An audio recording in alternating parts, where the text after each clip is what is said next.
right, let's get started. We're on a little bit of a time crunch today, not like crazy, but it is Sunday. Sundays with COD on Reborn's channel is happening tonight. Before that, Wes has a premiere. I believe it's a Mo Negros. At least it's with the normal crew. And that's happening in a couple hours. But I was kind of bored. I do have some shit to do tonight, but I figured just for funsies, we'd throw together a very impromptu. I didn't even call this one impromptu, but as far as like thrown together streams, this is quite quite thrown together. Let me get us to the right screen here. Hello, Laura, Joe, Sprinkle Cake, welcome, Printo, all, oh my god, I can't talk, welcome as well. Yeah, so we'll just get started here. That West premiere, I think, is in like 2 hours, so we got a little bit of time. Oh my god, I can't talk. Like last time, my god, the quality on this episode's pretty bad, at least the version I have. But we'll deal with it, and I'll probably skip some of the intro just because it's a lot of like setup that's pretty annoying, and we all know how this works. So yeah, let's just get right into it. Because so many children are at risk, and to demonstrate the disturbing reality of what goes on in some chat rooms, we enlisted the help of volunteers from a vigilante organization called Perverted Justice. Volunteers of this controversial group are experts at pretending to be children online in order to catch and expose potential predators. And in most states, soliciting a minor for sex is still a crime, even if it turns out the minor is really an adult posing as a child. He had to stop at the bank first. While some in law enforcement strongly oppose any civilian group conducting sting operations, Perverted Justice volunteers say they are often able to provide authorities. Seeing like the second episode of this and like the first episode we did a couple days ago where they just explain like the how PJ works and like just all the background stuff, it kind of feels like watching Get Back or Disney Plus. Like it's like watching some Beatles footage you never knew existed. I would love to see like the B-roll cut stuff of PJ that we never got to see before, just like early days frag. I don't know, it's just it's such a weird time capsule. Like look at just even the website, and like look how many search bars they have. Remember when like every website just was like download our toolbar, and then you ended up with like 7 fucking toolbars on your Firefox. Local police to the FBI, evidence to build cases and get convictions. At this point in taping, we had 30 convictions. 30 convictions? 30. We've had, I believe now, 22 since the first of this year.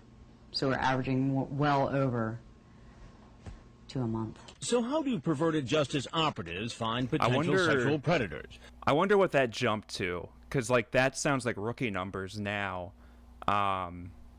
You know, compared to like the end of TCAP when they were getting, 70 people to show up to one house.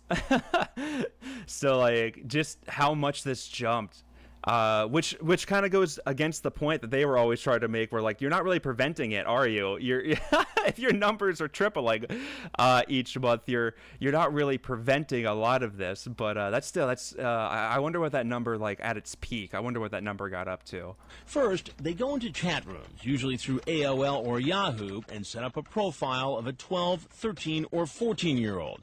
A profile that often includes a photo of a child obviously underage, like this one provided by the girl's mother. Then the decoys wait to be contacted by an adult. In order to avoid the appearance of entrapment, they never make the first contact.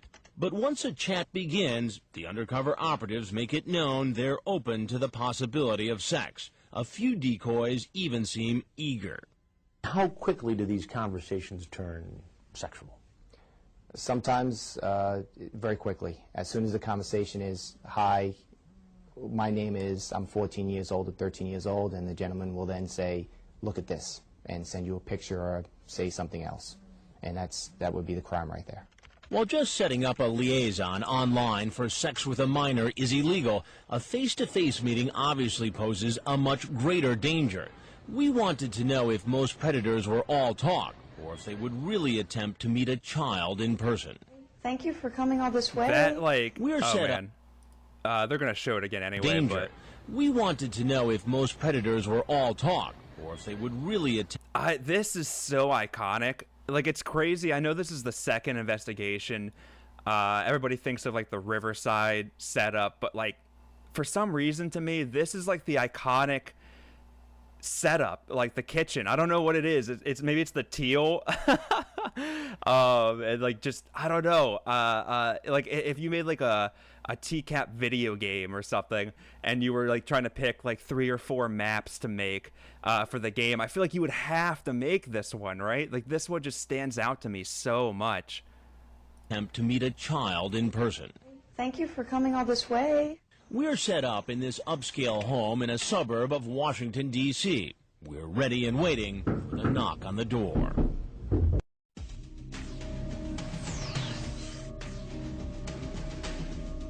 This lovely home in Virginia, just outside of Washington, D.C., has become the secret meeting place for potential internet sex predators.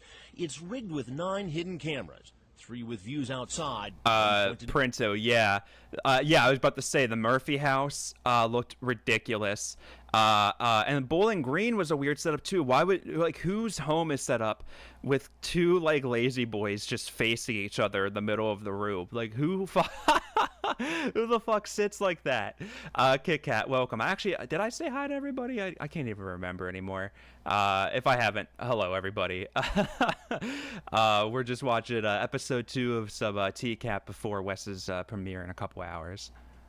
At the garage and 5 inside the house. Oh, and I didn't mention this earlier. I'll try to mention it again later, but I'm hoping to time it out right. But I have this stream set up to automatically send over to Wes's premiere when I end it.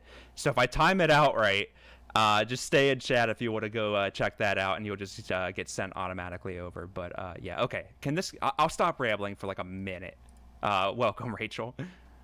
Volunteers from Perverted Justice, the group dedicated to catching internet predators, are in chat rooms posing as 12, 13, and 14-year-olds ready to make a date for sex with men they meet online. 39-year-old Frag, his screen name, who's been a Perverted Justice volunteer for more than 2 years, is posing as a 13-year-old girl in a Yahoo chat room set up for Virginia residents. It's a chat room not intended for romantic or sexual conversations.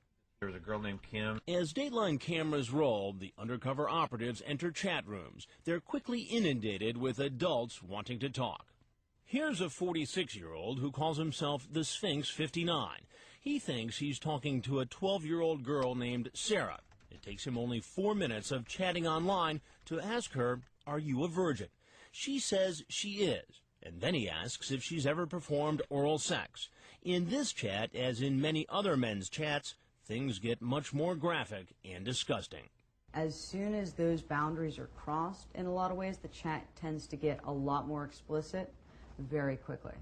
This man, VA male 69 2005, who's 28, thinks he's talking to Erin, a 14-year-old. He asks her bra size, if she shaves anything other than her legs, and says there's just something about a teen body. We'll see if he sends a picture or anything. In most cases, the men ask for Yeah, you don't want to incriminate yourself, man. Don't say anything too weird.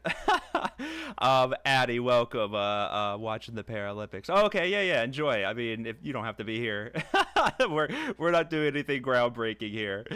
pictures of the young teens, and then send pictures of themselves.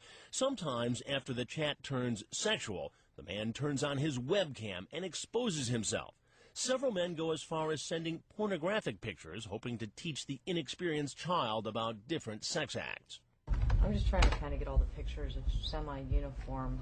Here in Virginia, as in many other states, it's generally a crime to send children obscene material, even if it turns out the recipient is an adult posing as a child. He also sent some naked shots of himself. I imagine having like a shirtless picture of yourself printed in black and white. Like nobody's gonna look, you know, I don't even want to say good, but like that's just a bad look in general, man. Chatterbait, yeah. You're what if I was on the call? Would that fuck you up a little bit? Like if We're just reacting to one of my like voicemails. Obscene material, even if it turns out the recipient is an adult posing as a child. He also sent some naked shots of himself. After chatting online about having sex, the decoy suggests a phone call. I don't know, because I'm all blushing. 23-year-old Dell puts on her best young girl voice. She needs to verify that the man on the phone is the same man in the chat room. Bye. I feel like Dell and what was her name in HVP? Lori, the redhead. I feel like they do pretty good calls. Like they don't sound. What's her name? The woman that did Lauren's call. He or she sounds like a 9-year-old. She sounds like, oh my god, like I'm saying like I'm freaking out right now, but it's just so frustrating because they obviously have decoys who can do a good job at mimicking a teenage girl or boy. But then you have like the HVP, like the paddle guy. That decoy was saying some weird shit. She had like a list of slang that I was making fun of. I can't even remember what the slang was, but it was ridiculous. And then Lord's decoy sounded like a toddler. It was insane. Why didn't Dell just do all of them? I guess she's busy. There's a lot going on. She was working at Twitter at some point. She's probably too good to do the decoy call. She's obviously like disgusted by them. We'll see that here in a second. But I don't know. Like there was just some of the decoys are just so bad at it. The worst thing about doing verification calls is you have to smile while you're doing them so it sounds like it in your voice, even if you don't mean it at all. She can also play the part of a young boy. Oh my god. I was like, what? Once a predator has made it clear he wants sex with a minor and makes a date for the liaison, the crime has already been committed. He doesn't even have to show up. But will he? Hello? The answer is yes. But this man, once he sees me and not a teen, realizes he's made a big mistake and runs for the door. Hey, how are you? Come on. Whoa, whoa, whoa. Hey, you're not going to want to do that, I don't think. Here's another guy who doesn't stay long. Hey, how are you? Good, how about yourself? Good. Why don't you have a seat right over here? No, thank you. I'd like to ask you some questions. He makes a beeline out to the garage. Was it Mr. Gigi that put like the Scooby-Doo music behind that? That dude full on sprinted. What? Oh, I missed his name. I want to know more about this guy. No, thank you. Mark Baggett? Mark Baguette? That's like a stage name, right? You said male stripper. That's fucking hilarious. This dude rules. We gotta watch that one more time. Realizes he's made a big mistake and runs for the door. Hey, how are you? Come on. Whoa, whoa, whoa. Hey, you're not going to want to do that, I don't think. Here's another guy who doesn't stay long. Hey, how are you? Good, how about yourself? Good. Why don't you have a seat right over here? No, thank you. I'd like to ask you Look at that. Dude, either commit to sprinting. You could tell he wasn't quite sure if he was going to get like tased or yelled at there. You know, he probably thought this it was one of those 50-50 things where like this could have been a cop or it could have been her dad. If it was a cop, he was doing the light jog because, you know, he didn't want to get an extra charge. He didn't want to get shot. But if it was the dad, he's getting the fuck out of there. But what was that? I know I'm harping on this, but these episodes aren't that, you know, just enjoy the moments we get. I'm going to watch that one more time, but I'll just let it play, I promise. Here's another guy who doesn't stay long. Hey, how are you? Good, how about yourself? Good. Why don't you have a seat right over here? No, thank you. I'd like to ask you some questions. He makes a beeline out to the garage, barely touches the stairs, and with his arms flailing, runs down the driveway and down the street. Clearly, this man knows he's done something wrong. So does this guy. I'm sorry, see, this is all myself. No, I want to talk to you for a minute. I'm sorry. No, I want to talk to you. No, I'm sorry. He also makes a run for it, but he didn't come in a car, so he keeps running and running, presumably back to a bus station, desperately to hide his face. It may look... Where did he pull that umbrella from? What a convenient umbrella. And dude, fucking whatever cameraman this like chased after him, give that guy a fucking raise. I hope this dude's shooting like major motion pictures now, cause that's commitment. Those cameras were heavy. Like, he just chased after that dude. I also just had a random thought. Instead of pausing it again, I'm just gonna get this thought out real quick. But this episode sticks out in my mind a lot too, because I don't know how many people who will watch this in the future or listening now listen to like a lot of Opie and Anthony back in the day. But this is the episode that O and A, this is when they started like playing it on their show, and they got Chris on eventually. It was a little bit after this when Chris started coming on, but Patrice O'Neill. It was Suburban Washington, I'm pretty sure, where Patrice just goes like insane. He's like just roasting all these dudes. It's so much funnier than anything I could ever do. If you guys aren't familiar with that, just type in like Opie and Anthony To Catch a Predator and just watch the videos. Anthony's annoying as shit. Opie, you know, if you don't like that kind of humor, it could be pretty tough. Or no, did I say Opie? Opie's annoying. Anthony's funny, but he can be a little much if you don't like that humor. But they're amazing pieces of media. The welcome, Keanu, welcome, father, son, welcome. I'm gonna stop rambling. I want to watch this dude pull out his umbrella one more time. To run for it, but he didn't come in a car, so he keeps running and running, presumably back to a bus station, trying desperately to hide his face. It may look funny, but what these men had in mind based on their internet chats was anything but. Most of the online conversations were so explicit, we can't even begin to show you. Yeah, come on in, sit at the counter. I've got some water and some chips there for you if you want. Remember the Sphinx 59? He thinks the girl in the house is a 12-year-old virgin, home alone, and willing to perform oral sex. But like many other men you'll meet, he's in for a big surprise when I walk out. Some think I'm the child's father. Others apparently believe I'm with law enforcement. One thing's certain, none of them knows our hidden cameras are recording their every move, and they'll be appearing on Dateline. How's it going? Sir. Good. Why don't you have a seat? Thank you, sir. Nice seeing you. What you doing here? His name is Aladdin. He lied online about his age, saying he was 35. He's really 46. And instead of admitting he came here for a date with a 12-year-old girl, he says he's here to look at real estate. Yeah, I know that the house is for sale. Oh, that this house is for sale? Yes. I heard about it. A friend of mine is. Aladdin goes on to say that his Yeah, friend dude. found a Okay, house- I'm sorry. I was rambling about it earlier, but yeah, Aladdin, fucking Patrice, so, guys. If you get tired of me but still want some hilarious TCAP stuff, please listen to the Opie and Anthony To Catch a Predator episodes that they do on their show. They're all on YouTube, or at least most of them do. And Aladdin, Patrice O'Neill goes insane on Aladdin. He's like the first dude too. Second episode, we get a guy with lines, you know. We get a black. I'm just here to do blacktop sales. That kind of lie. But we get an episode 2. You know, this show really did start to take shape around this episode, I guess. Riverside's obviously like the golden child. That's like the peak episode, in my opinion. That and like, I guess Ocean, like New Jersey, Ocean City. But like Riverside's when they start to kind of get the formula down, right? And obviously people start to get arrested. But they start to understand, like, if these guys sit, get them to talk. This is good TV. This is entertaining. Jasper, welcome to the stream, my friend. Glad you could make it. House for sale on the internet, and he just came to check it out for him. Later, he decides to come clean.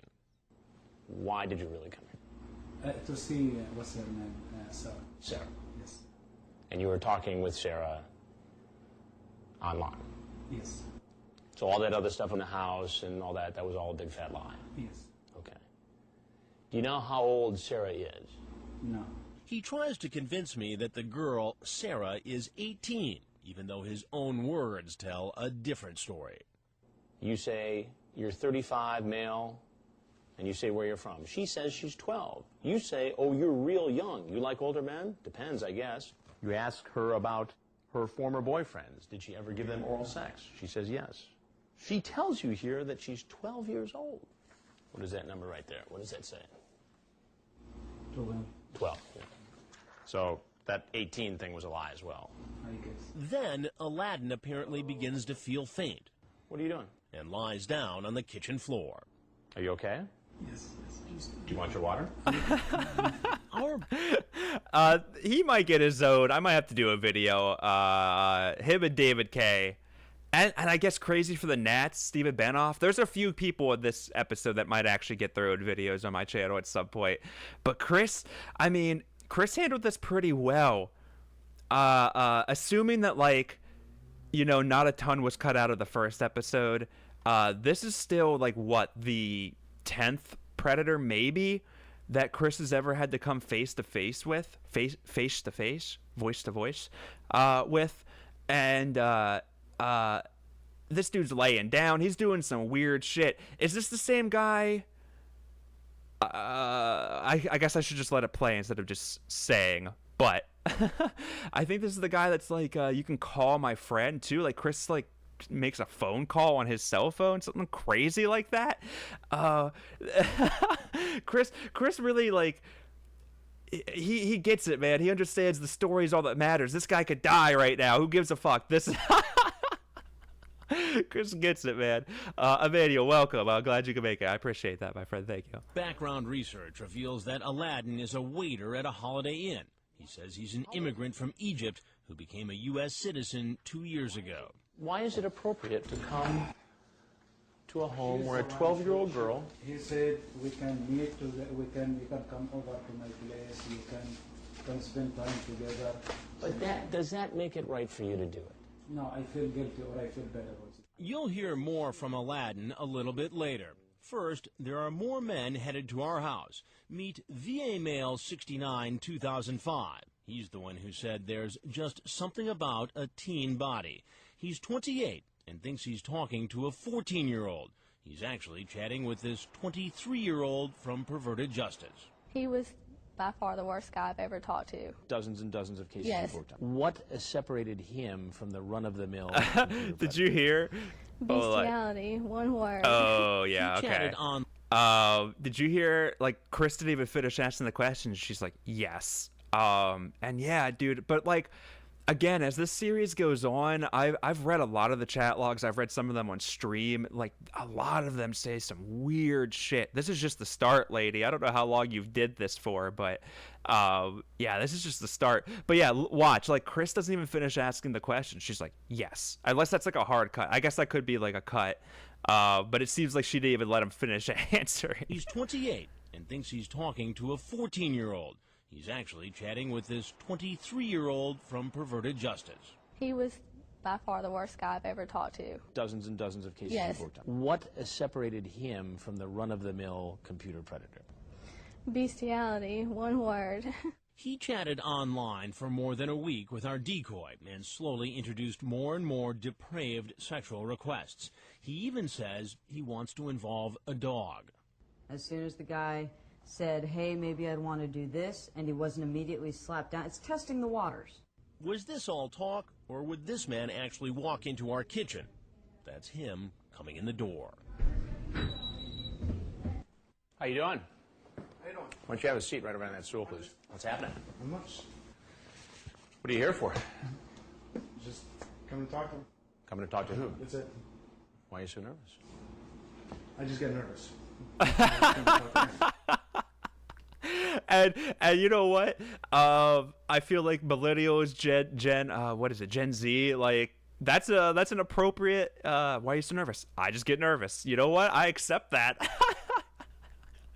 I give I give a lot of interviews at my job, and mostly not a lot of young people. Like when I say young, I mean like 18 to like 25, I guess, come through.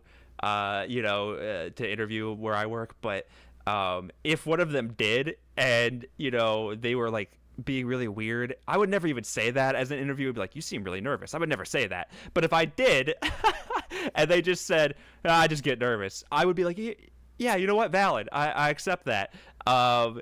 Decod, welcome to the stream.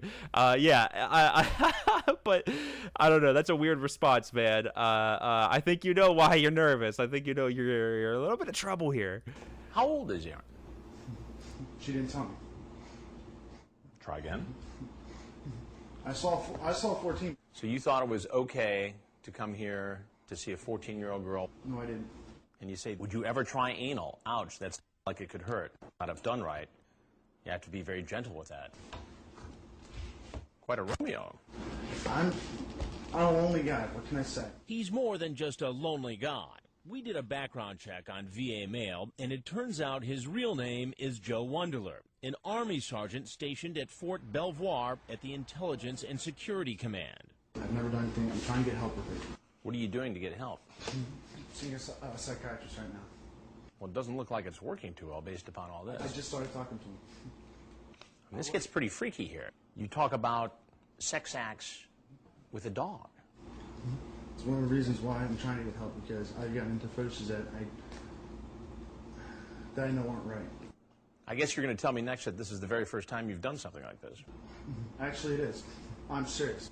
True or not, remember, this guy tried to entice a young teen into depraved sex acts. It only takes one encounter to harm a child forever. We set aside What 3 was that days to see. noise? Hold on. Sorry. A couple things. I had to walk away for a second. So Joe Wunderler here. He's like, I'm in therapy. I know it's fucked up, which is, I guess, good. Like, it's a start for sure. But then he's like, well, I just started. So like, was that bullshit? Or like, did he literally like, he reached out, his insurance covered 14%, and he's weighing it in his mind right now whether he's actually going to go. Or did he, I don't know. That's just such a weird statement. And then secondly, did you guys hear that weird ass noise when it was playing that B-roll there? Was that the kids? Was that somebody crying? What was that sound? I'm going to turn it up in my headphones. I don't think I can turn it up much louder on for your guys' end, but I'm just going to let it play. This guy tried to entice a young teen into depraved sex acts. It only takes one encounter to harm a child forever. We set aside... That sounded like a dying animal. What the fuck was that? This is like my problem, like, and it's like the biggest criticism I get on my channel is like, just pay attention to what's going on. But like my ADD, dude, when like weird shit like that happens, I get so distracted. It sounded like a dying animal in the background. I thought it was somebody crying, like the one of the predators like getting arrested or something. But then they showed B-roll. I'm so fucking confused. I know you guys don't care. I'm just gonna keep going. This looks like the when they introduced who's gonna be the host on Saturday Night Live. It's always on a corkboard. Anyway, Eddie, welcome. How you doing, my friend? This is a mess of a stream. Let's keep playing. 3 days to see how many men would actually show up at our undercover house. To keep track of our appointments, we set up a bulletin board. It didn't take long to fill up our calendar. Total today? 1, 2, 3, 4, 5, 6, 7, 8, 9, 10 so far. Some came bearing gifts like beer, condoms, and a pornographic tape. One man brought shoes and dinner, just what the decoy ordered. You may not think that's significant, but Lieutenant Jake Jacoby, who runs a child services unit here in Virginia, says during undercover stings, it can help get convictions. At times when they show up, we like to have them either bring us something or do something so we can show that they're doing specifically what we asked them to do. Shows intent. It helps, yes. The men who show up at this house looking for a liaison with a child come from very different backgrounds, and as our investigation unfolds, you might be surprised at just how diverse our group gets. Some hold very prominent positions, more prominent than you'd ever imagine. What do you do for a living? From stalking the chat rooms to knocking on the door, Dateline's hidden cameras have caught a string of men in the act, showing up for a date with a minor they thought was home alone. But you might be surprised at the men arriving next. Again, we want to remind you that some of what you're about to see is sexually explicit. Here's Chris Hansen. During our investigation, there's a parade of men walking up the driveway, through the garage, and into the house. 19 men in 3 days. In almost every case, the man engaged in sexually explicit internet conversations with the person posing as a young teen. And as you'll hear later, most of them said they'd never done it before and would never actually have sex with a minor. Did you bring beer? No, I think we can stop and get some on the way. And perhaps more shocking than the number of men is who they are. Our background checks uncover men leading double lives, men you would never suspect involved in this potentially illegal. So I just saw that Yahoo, like the old school thing, and I stumbled upon a video the other day on YouTube. It was super random. It said like, if you're familiar with Steam, like the computer, you know how you play games and shit. It was like running Steam 1.0 or whatever, and I was like, okay, like what? So I clicked on it, and it was like this like ASMR style, like cool vibes. There was no like sound or music, like not there was sound, but there wasn't like talking. It was just like somebody doing shit on like an old school computer. But they logged into Windows XP, and like MSN Messenger popped up, AOL popped up, Yahoo popped up, and it just like took me back. And then I immediately started thinking of To Catch a Predator. I don't know what's wrong with me. But like, I don't know, just seeing those old, like just seeing this, like, I don't know, it's just a simpler time, man. It's just so nostalgic. But this show has tainted it for me. It's all I think about now. When I see like AOL or Yahoo pop up, or like old school messages, I'm just like, fucking, you know, Jay Wunderler or Jay Refner or whatever. You know, he's out there roaming. Jeff Stacy. Then the number of men is who they are. Our background checks uncover men leading double lives, men you would never suspect involved in this potentially illegal activity. This man letting himself into our house makes his living working with children. He's a special education teacher. Dell is now posing as a boy the man's expecting to meet. Just sit at the kitchen counter for a minute. Where are you? Oh, okay. I need to get my new shorts on. Okay. The teacher, Stephen Benoff, believes he's been chatting online about sex with a boy named Brandon who says he's 13. And how old do you think the teacher is? He's 54 and married. When I confront him, at first he says he thought Brandon was an adult. Well, you said he was 23. What's the problem? I have the transcript. That's what the problem is. Brandon said he was 13. 13? 13. And the teacher knows this because Brandon told him online he was 13. You will talk about oral sex, anal sex, and all the different things. Printo, I agree. Stephen Benoff will probably get his own video on my channel as well. Not just because I'm a baseball guy and he's crazy for the Nets, but this guy's just a special kind of asshole. I'm glad that most of his life was ruined. But yeah, just fuck this guy. And yeah, 13? That you'd like to do. I quote that a lot. Like, it doesn't come up very often, but like when something, you know, if something's 13 related, every once in a while I'm just like 13, and I kind of forget where it came from. But yeah, Stephen Benoff, the fucking I hate him too. I hate him too. What are you doing here? I thought I would come see him, but come see him for what? I wanted to meet him. While online, our 13-year-old decoy asked the teacher to bring condoms. Did he? Mm-hmm. You did? You have them in your pocket? Mm-hmm. What does that say about your intent? Well, I always have them with me, but... What is a 54-year-old man doing coming to this home to see a 13-year-old boy? I obviously made a big mistake. And he wasn't the only one, not by a long shot. Surprisingly, there were many men with impressive resumes, men you would consider trustworthy. You'll never guess what this man, screen name GBABBNSP, does for a living. Run that by us one more time, Chris. Hold on, why is this not going away? Okay. What was his screen name? What? Would consider trustworthy. You'll never guess what this man, screen name GBABB. GBABB? NSP. NSP. GBABB. I don't know. Somebody probably knows. I'm wasting my time, but what the fuck? Does for a living. Come Come on in, I just spilled Diet Coke all over my shorts. He's an emergency room doctor. Change up.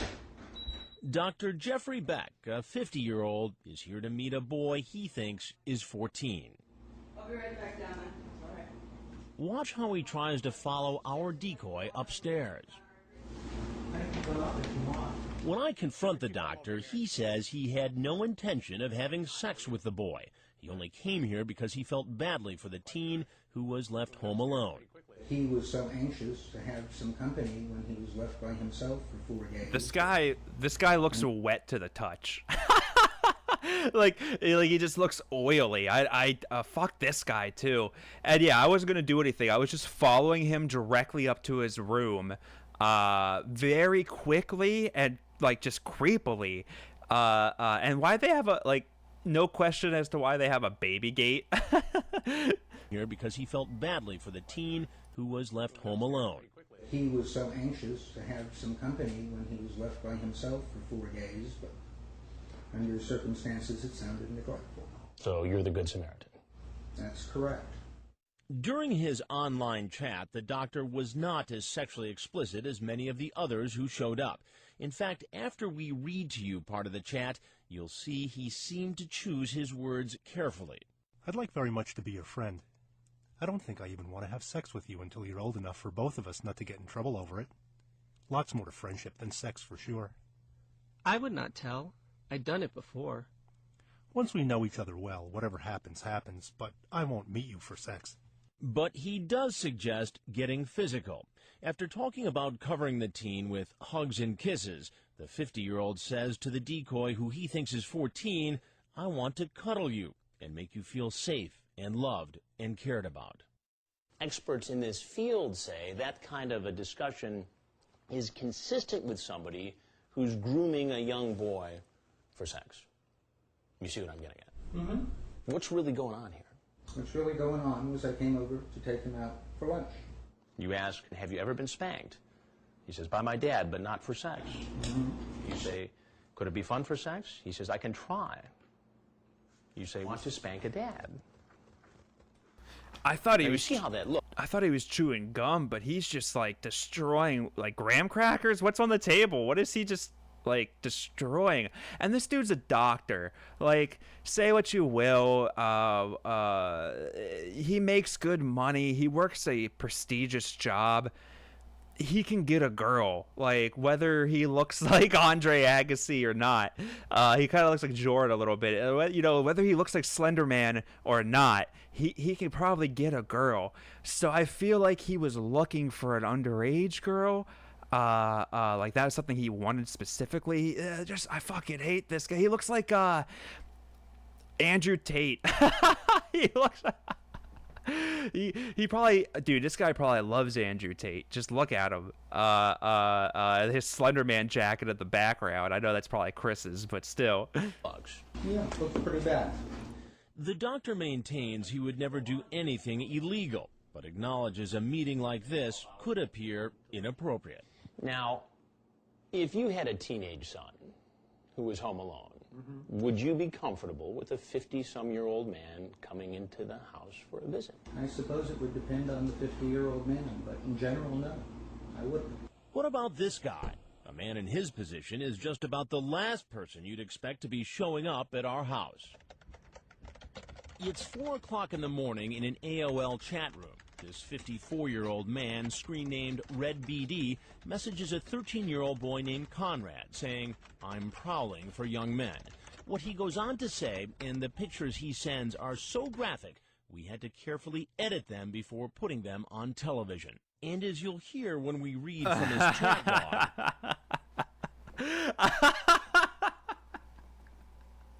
I forgot that they actually did use that pic in the episode. That's fucking hilarious. We read his chat log. That was one of my first live streams.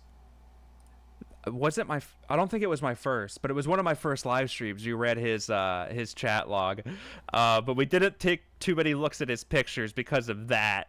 But yeah, I forgot that made the episode. Keanu, thank you. I appreciate you, my friend. Thank you so much.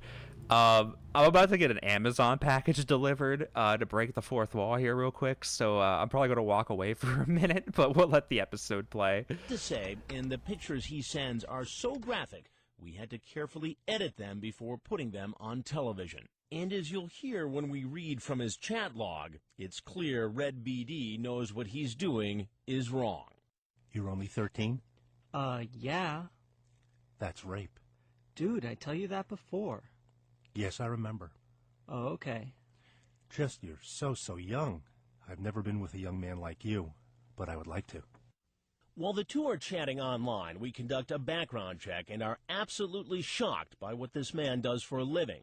And now he's in our kitchen after making a date for sex with a boy he thinks is 13. Hello? Hi. Hey, hold on a second. I gotta change my shirt. Yeah. Okay. It's a school day. Hold on. I gotta ask, you still gonna be up for tonight? We'll see. So how can I help you? What are you doing here? Not something good. This isn't good. Not good? I think that's kind of an understatement, isn't it? What do you do for a living? A rabbi. That's right, a rabbi. The man who sent naked pictures of himself is a man of God. He's a staff member at a Jewish youth educational organization. Now, presumably, you counsel families and children in your position as a rabbi. What are you doing as a man of God, as a rabbi, in this house? That's such a good Chris. A man of God. Hold on, I can do a better one. A man of God. Okay. His uncut is so much better. I mean, obviously, but they really cut out a lot of it. You get to see how, like, he I mean, he's gonna say it himself, but he knows he's in trouble. But dude, the anxiousness, like, I don't really believe in, like, reading body language that much, but if somebody was acting like this in front of me, I would have a pretty good idea they are in trouble. Keanu, I appreciate you again, my friend. Thank you so much. You counsel families and children in your position as a rabbi. What are you doing as a man of God, as a rabbi, in this house, trying to meet a 13-year-old boy? Instead of answering, the rabbi asks to know who I am. But before I tell him, I want to ask him about those pictures he sent. You sent pornographic pictures. That's a federal offense right there. Look, you know I'm in trouble, and I know I'm in trouble. I am not interested in getting any further in trouble. Then we heard that familiar excuse. This is not something that I've done ever. You've never done this before. You know, because I hear that a lot. You'll hear more from the rabbi later. Others are on the way. Here comes Special Guy 29. Earlier online, he told our decoy, who was posing as a 14-year-old boy, that he's an 11th grade English teacher. Then he told the boy that he hates condoms, but he's sick.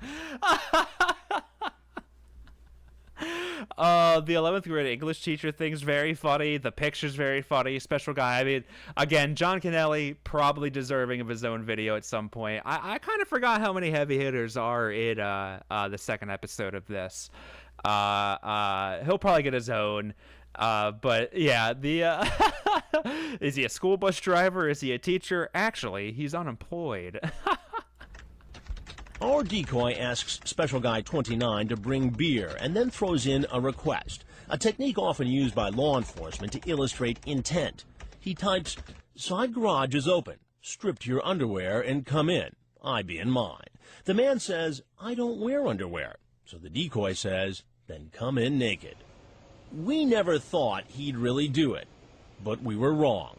After casing our house, walking up and down the street, here he comes with the beer. And you can guess what he does in the garage.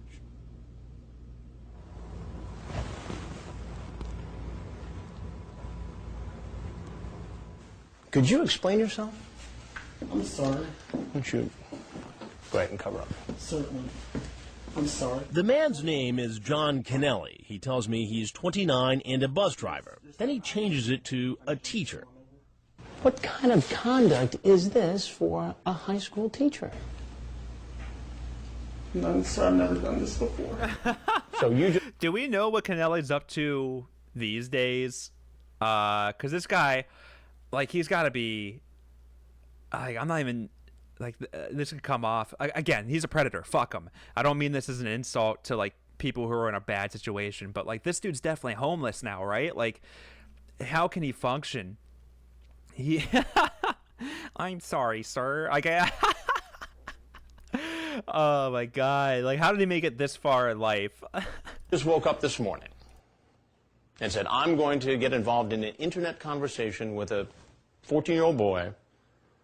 I'm going to go to his house, strip naked, and walk in with a 12-pack of beer. No, sir. What would have happened, John, if I wasn't here? I probably would have chickened out, sir. After doing a deeper background check on him, we find out he's neither a teacher nor a bus driver. His father says he's unemployed, and he's not 29. He's actually 43. Do you know that it's illegal to have a conversation on the internet with the intent to have sex with a minor? Yes, sir, I did. He says he knows it's illegal, but it appears that's not enough to deter him. Whether he needs psychiatric help or the hand of the law, he still might pose a threat to a child. Stick around and wait till you see what he does next. This is the identical screen name. He lives with his parents. I hope his parents Palumbo him, and by that I mean I hope his dad pours boiling hot soup on him. Can I say that? I'm gonna say that. I'm gonna stick by that. Welcome, Sloth. Somebody else joined too. Mock, welcome. No worries. I hope it was a cheeseburger, no pickles. Fine. This morning he changed nothing. Like the men you've met so far, you're about to see others who are quick to come up with a story when confronted by an adult. But what will they say when they find out they're going to appear on national television? Oh, no. Come on, guy.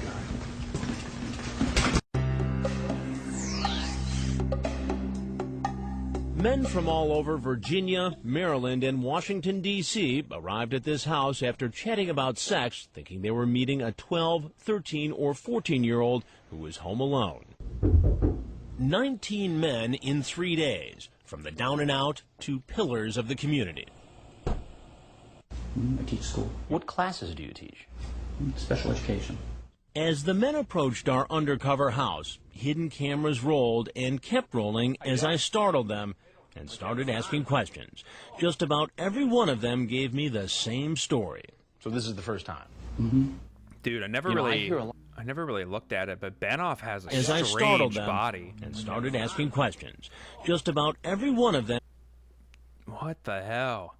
Like, again, I don't want to judge. I'm only judging them because they're pedophiles, so fuck them. But, like, he looks like Mike Wazowski. Like, he's even got the green shirt. Like, he looks... Wow, that's rough. Gave me the same story. So this is the first time? Mm-hmm. You know, I hear a lot of that. Yeah, well, it's true. I've never visited a teenage boy before in my life. First time in my life. Is this happened to you? First time? Yes, sir. So I've never done this before. And some came up with more creative excuses. She said she was 13, that's why I was concerned she was going to be by herself. So I just stop and talk to her. So you're just being a good Samaritan? Yeah. Because there was a 13-year-old girl by herself. home alone? Yeah. Right. And so out of the goodness of your heart, you were going to stop by? Yeah, it could be anybody. And babysitter, is that the deal? Well, sort of, I guess. You can order some pizza and you watch a movie or something. This guy named Jonas says it's all a case of mistaken identity. It's not me.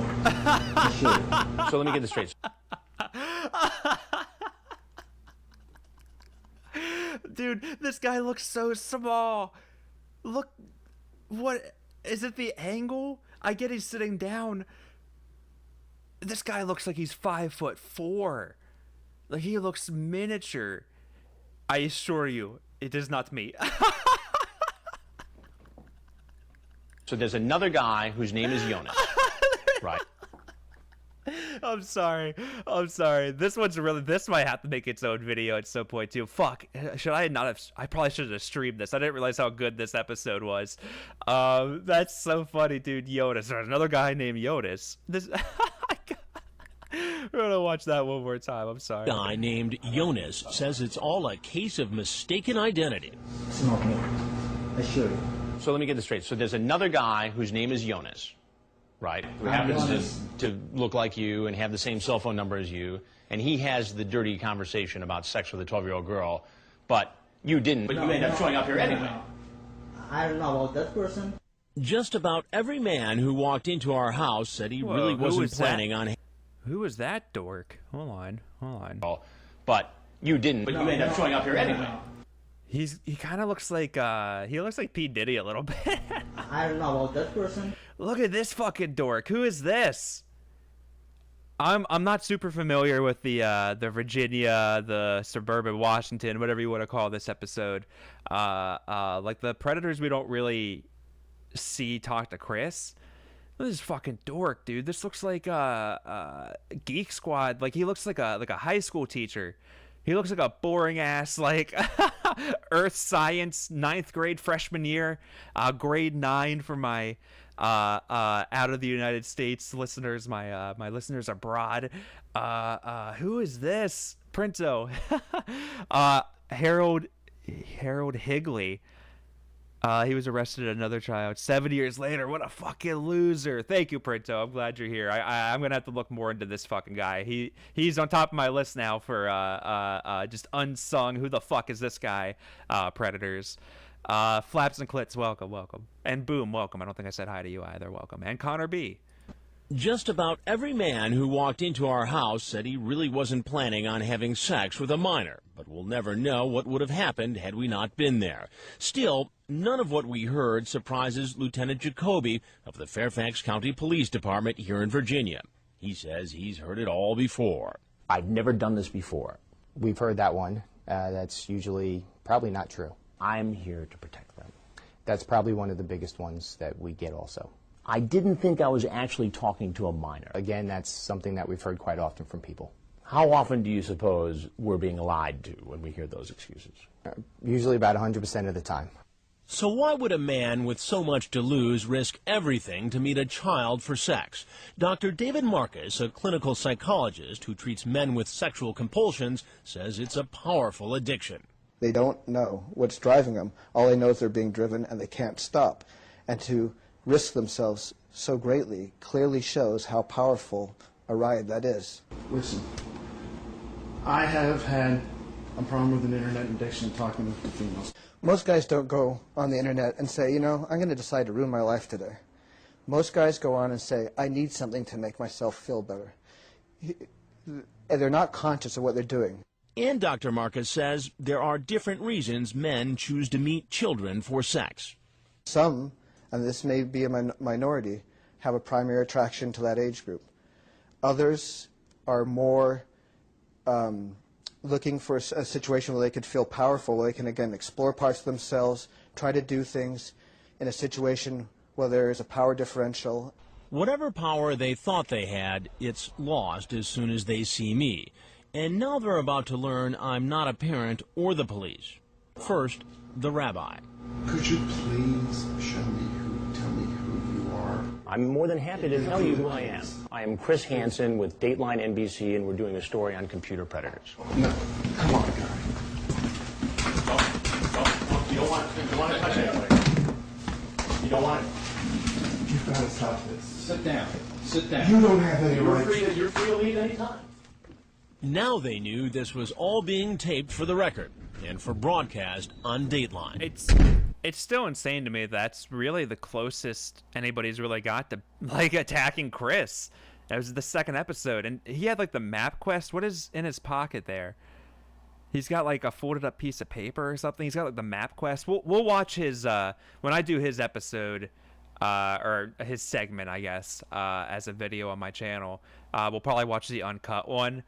So maybe we'll get a better look at whatever the fuck's in his pocket. But I'm assuming that's like the map quest directions or something.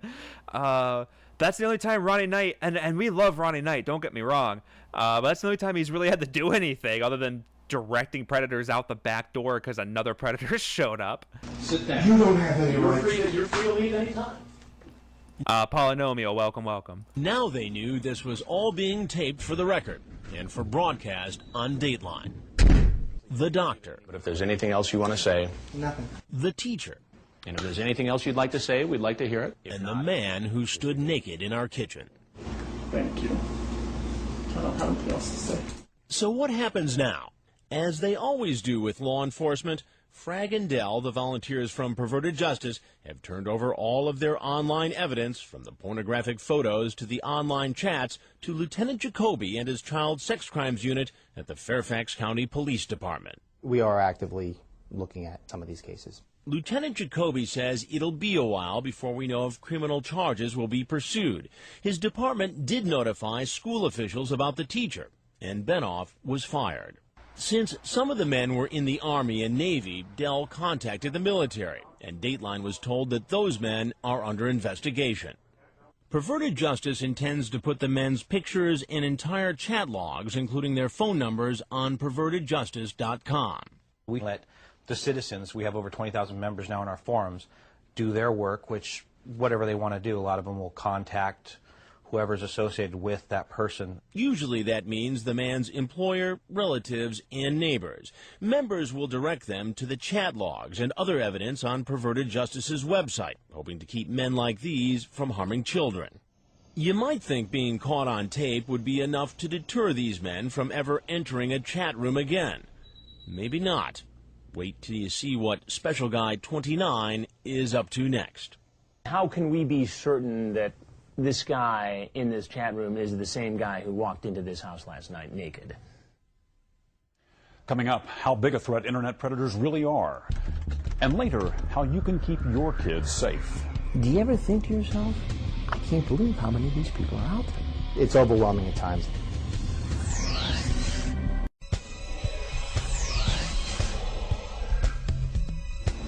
I don't have anything else to say. Take the towel to the back. You might think that this 43-year-old man who walked into our house naked, ready to meet a 14-year-old boy for sex, would be so humiliated after being caught literally with his pants down that he'd never try it again.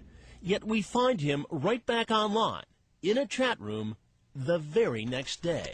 How can we be certain that this guy in this chat room is the same guy who walked into this house last night naked? It's the same screen name. Same identical screen name. He got busted on Special Guy 29. He's changed nothing. He's spotted by a Perverted Justice volunteer who's posing as a 13-year-old boy. He just checked the kid's pic. Even these Perverted Justice veterans find what's happening hard to believe. If he keeps talking, then that's just going to be beyond comprehension. Yet he does keep talking. And again, the chat quickly turns sexual. And believe it or not, again, he agrees to yet another date for sex. Our decoy asks if he wants to meet at McDonald's. What do you suppose the odds are that a guy like that would agree to another meeting? I would have said 0 last night after watching what happened. Well, Special Guy 29 defied... I mean, his username is Special Guy 29. I don't... It is insane, though. But, I mean, they met him. They really shouldn't be that surprised. I mean, I'm sorry, sir. I can't even do his voice. I need to, like, hit some helium. A couple people joined. Hold on. Beige, welcome, welcome. Glad you could make it. Connor B, welcome. Ice Truck, welcome. Yeah, we're almost through this. I have to play some arrest footage to keep this video YouTube safe, so I have something lined up after that. And then we still got a little bit of time until Wes's premiere, so I think I have one more video to play after that. So welcome, hang out. We got a little bit of time left. A Tandy 1000, yeah, that's some old school. That's like the gateway Windows XP machines. That was a powerhouse of 2004, 2005. Is the odds and agrees to meet. But first, he confirms the meeting is not about food. We really wanted to make sure it was about sex. Sure enough, here he comes headed towards the McDonald's. I have been in television for 24 years. I just came to get something to eat. And I have very seldom been at a loss for words. Sir, I just came to get something to eat. But I don't even know what to ask you first. I just came to get something to eat. He later changes his story. Last night, you walk into a house in Suburban Washington, naked, with a 12-pack of beer, yes or no? Yes. Okay. Today, you're on the internet again. You have an inappropriate conversation with a boy you think is 13, and you set up a meeting here at this fast food restaurant. What was your intention? I don't know. The man at this fast food restaurant zooms in and gets the full McDonald's logo, gets the full... Dude, trash cans used to be fun. They don't look like this at all anymore. And one of my favorite shots in all TCAP comes at the end of this, where they show his untied shoes. But yeah, that famous line, and this is 2005, and he's like, I've been in television for 24 years. Chris, that's like doubled at this point. And you still act surprised. Like, why? with a boy you think is 13, and you set up a meeting here at this fast food restaurant. What was your intention? I don't know. The man admits he knows what he's doing is illegal. Then why do you do it? I need help, and that's what I'm seeing a psychiatrist for. As incredible as this looks, that a man would do this twice in 2 days, Lieutenant Jacoby... Oh, the shot of his shoes. I need help. It looks like there's definitely better quality of this. I've definitely seen it. I think my copy is just kind of rough, but you definitely... both those shoes are undoubtedly untied. And I think they're really trying to emphasize something there. You know, show, don't tell, the classic story, the classic trope in storytelling when you're making a movie. You know, it's a visual medium. Show, don't tell. And that's what I'm seeing a psychiatrist for. As incredible as this looks, that a man would do this twice in 2 days, Lieutenant Jacoby isn't all that surprised. Don't these people know that this is illegal and that very possibly they could be talking to a decoy or getting pulled into some sort of undercover investigation? Well, if you look at the internet and the amount of people who are soliciting these types of crimes, your chances of getting caught. I haven't said anything all episode, but like this dude, his voice is insane. He's the most New York man I've ever heard in my entire life. And they're in... Okay, so I know they filmed this in Washington, but are they... I missed his title. I don't know where this guy's located. He's definitely like a Jersey or New York guy, but his voice is like very mobster-esque, and I fucking love it. Or getting pulled into some sort of undercover investigation? Well, if you look at the internet and the amount of people who are soliciting these types of crimes, your chances of getting caught are probably fairly slim.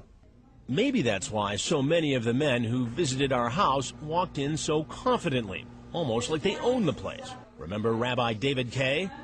We'll see. Despite his actions caught on hidden camera and his graphic internet exchange, Rabbi Kay called us several times, claiming he did nothing wrong. However, earlier this week, he resigned his staff position, informing his employer he was going to be featured in this Dateline story. He also had no comment about this picture Dateline found while investigating the rabbi's background.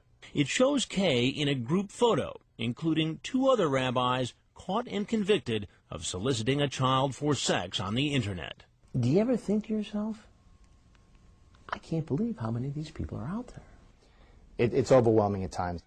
In the end, most experts agree it's really up to parents to keep children safe from online predators. If you could give parents one single piece of advice, what would it be?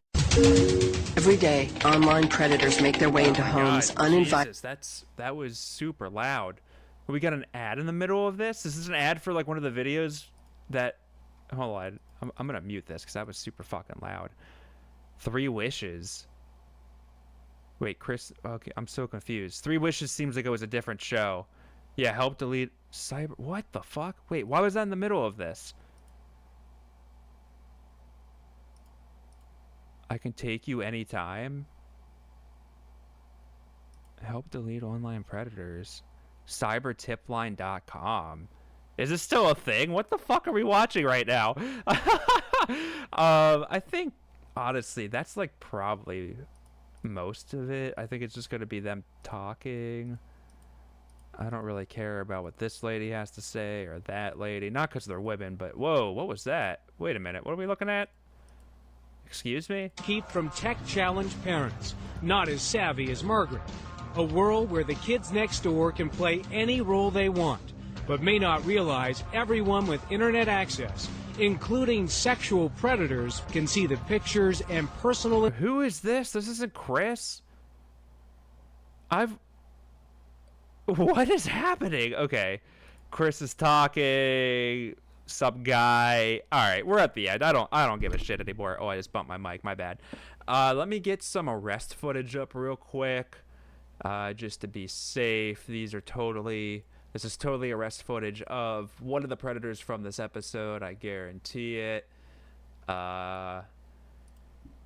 So YouTube, no worries there. We're all cool. I would never lie to you. Oh, hold on. Oh, nope. Still wrong. Technical difficulties. That's a good screen. Everybody's loving this. You're such a good YouTuber. Very good streamer. Very good at what you do. Okay. And here we go. Definitely arrest footage from the episode. Let's watch this for a minute.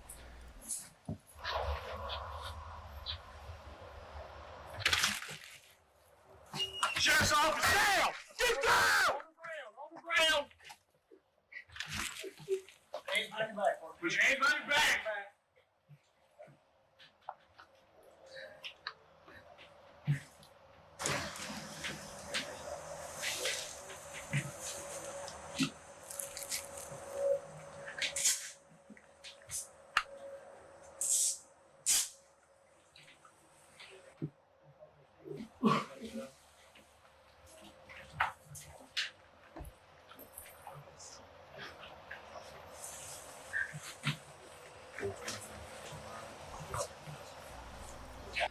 Mock, no worries about missing Wes's premiere. It's just a regular video. It's not a live or anything, so you can always catch it later. And I'm not in it, so I mean it's not going to be that funny anyway. That link still works. Okay, so the cyber tip line still a thing. What do you just like report bullying? I don't get it. Like, because you can just like on Facebook you just hit report, right? So I don't really get what that line is, but let's continue watching some definite arrest footage. I think this might be Stephen Benoff. I'm not sure who this is.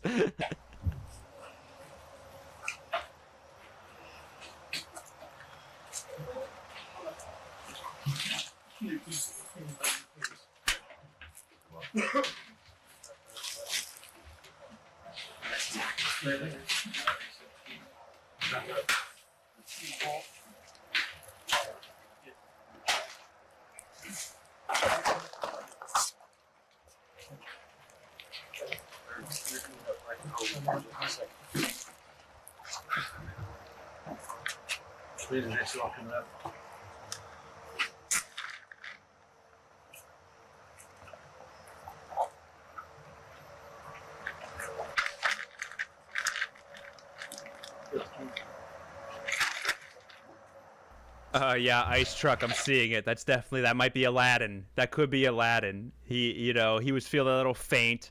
They got him up off the floor, and now he can't lift his head too high, or else he might get dizzy, might see stars again.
So yeah, some good arrest footage there at the end. We got a little bit of time. I don't know. What time is it now? We still got a little over an hour until Wes's premiere. I want to kind of time it out right. So I wasn't sure what I wanted to put on next. I think we'll put this on, and hopefully that will take us to the end. But we'll do some of John Dupee's police interrogation, because as I remember, he just kind of cries a lot. So I don't think, this is like a heavy hitter guy that I probably could reserve for a stream of itself. But I don't think we really get anything too exciting out of John's interview, so we could probably just end the stream with this. So I'm gonna put this on. It's 34 minutes, but you know how I like to ramble, so this should take us to the end. Mia Khalifa is in a thumbnail. Yeah, don't judge my algorithm. I don't know what that was. Let's watch John.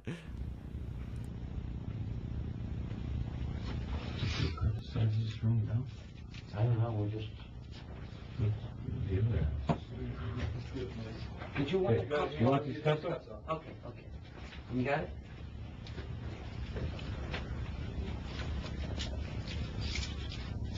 It's a pleasure working with you gentlemen. Absolutely. We had some pizza together, Yeah. Oh, whatever. Took the pizza.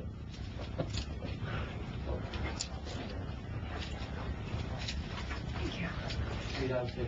Yep. These are yours. John,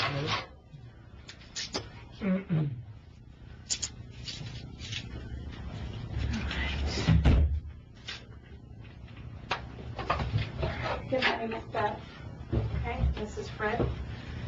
And I'm going to sign your rights downstairs. We'll just, before we talk, I just have to sign another form. Another pen and this is the same stuff you initialed downstairs. But I just want you to see that your name is there and just initial again and sign if you're willing to talk to us. What is my button? We haven't gotten to that point yet because we want to talk to you. And like I said before, we wrote out those charges, but we want to talk to you and hear your side of it, and then we'll go from there.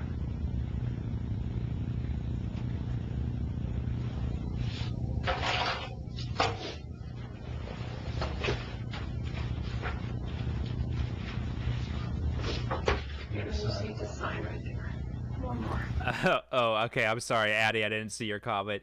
The New York that guy's accent was insane, was it not? He's literally the definition of I'm friggin' walking here. Like, I like most East Coast accents. I mean, I'm from the East as well. I used to live very close to Jersey. I like the East Coast accents. It's the southern drawl. Really, like, they always kind of annoy me. I don't know. That's just me, though. If you have a southern accent, that's totally fine. You don't annoy me immediately, but you just don't have my favorite accent. That and the Boston accent's kind of rough, but I talk weird too, so I can't judge.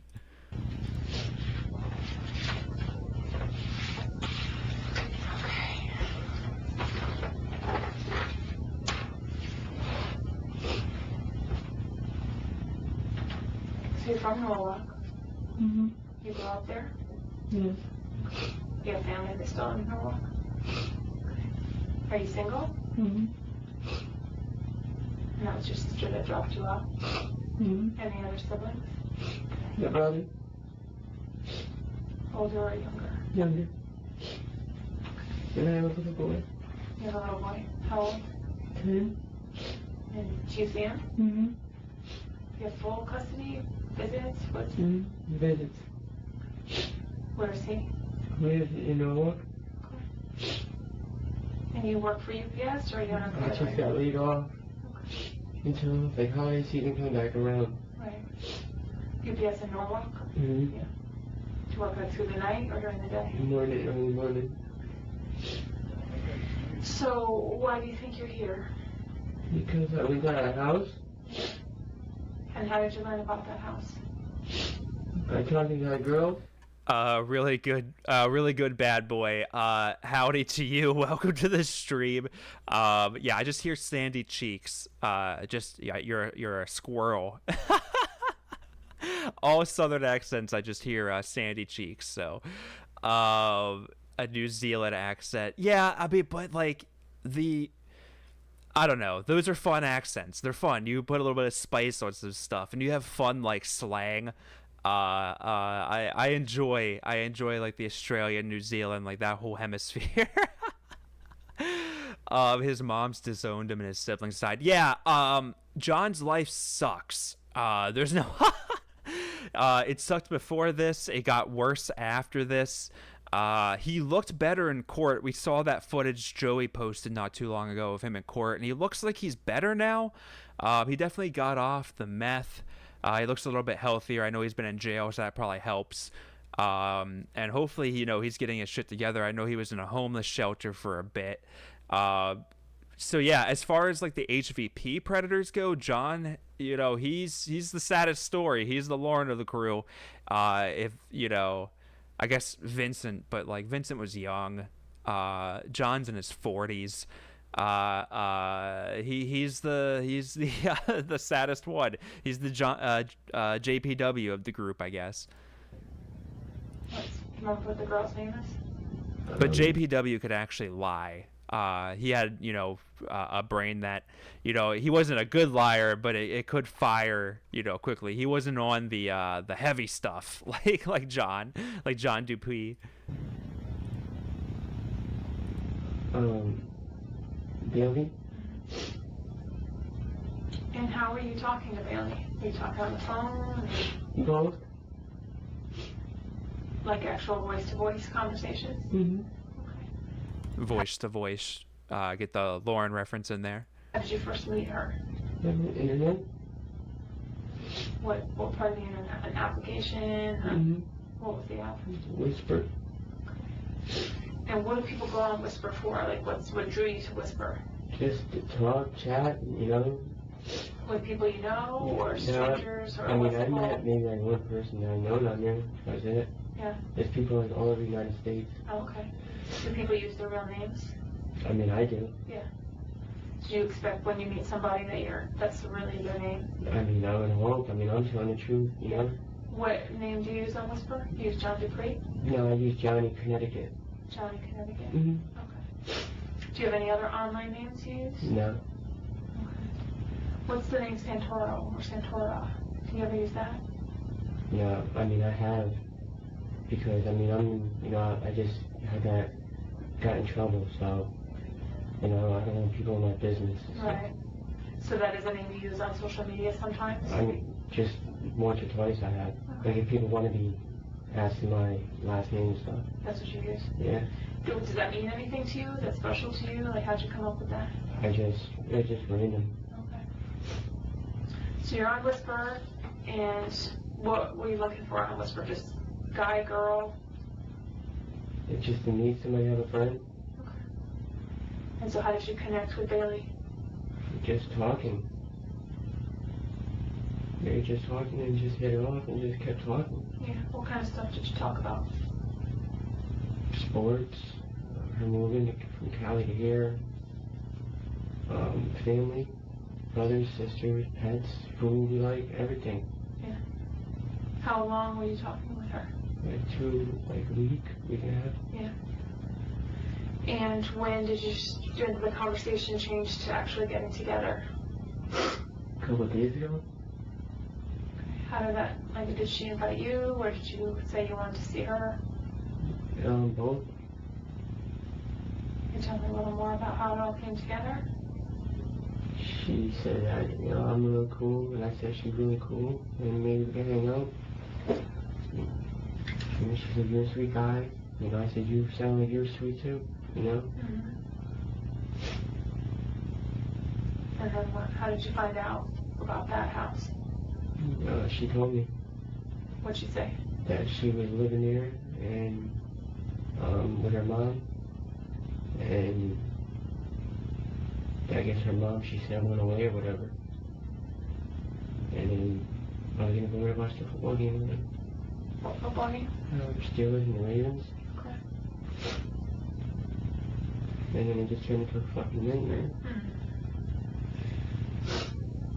Was there some sex talk between the two of you? I mean, a little chatter, you know? Yeah. I mean, I had no plans of going over there having sex with her. I had no condoms or nothing. I mean, I brought food to eat with her and snack. That's all I planned on. I had to walk away for a second, but we hit we hit the Steelers and the Ravens, Johnny Connecticut, a lot of good stuff there. No. Right. Did you tell her you were going to bring those foods? Yep. What foods did you bring? A Snapple, potato chips, and I brought a candy bar. What was the candy bar? I didn't notice. It was chocolate caramel because she said she likes caramel. So I brought that. Yeah. So you said you were going to do, you said you were going to do these things for her, and you followed through and you did it. Yep. Yeah. So when you talked about having sex with her, that's kind of why, we see that you followed through with some of the things you were saying you were going to do. So that's why we're a little concerned. You said you were going to bring the chips and the iced tea, and you did. You said you wanted to be inside her. So it's just hard to. Yeah, no, I wasn't gonna have sex with her. Yeah. Do you talk like that with other girls? No. Have you I ever? really don't even. I'm not even on there much. You know. Like I swear to God, I'm not. I mean, on my Facebook, my friends and stuff, but that's it. You're on Facebook. Yeah. All I do is worry about my little boy, and I'm at the library every day trying to find a new job. Did you send her those photos? Yeah, that's me. Yeah. And then these messages right here. Are those you?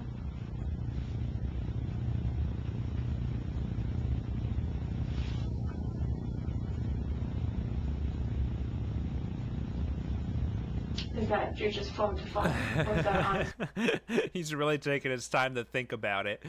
Oh my God, Pine Barren Patriot. Welcome. When are you gonna take off for a minute so he can gossip about you? Oh yeah. During the chat reads when I can't hide behind a video, feel free to gossip. You guys will know, but I will always disappear during these. Human Hand Cube, welcome. Fantastic Planet, welcome. Social media app. Yeah, it's on the phone. You had two phones on you. Yeah. So which phone were those text messages on? The smartphone, because it's easier to text on. The other one is like a prepaid, a state phone, and it's a pain to text. Why do you have two phones?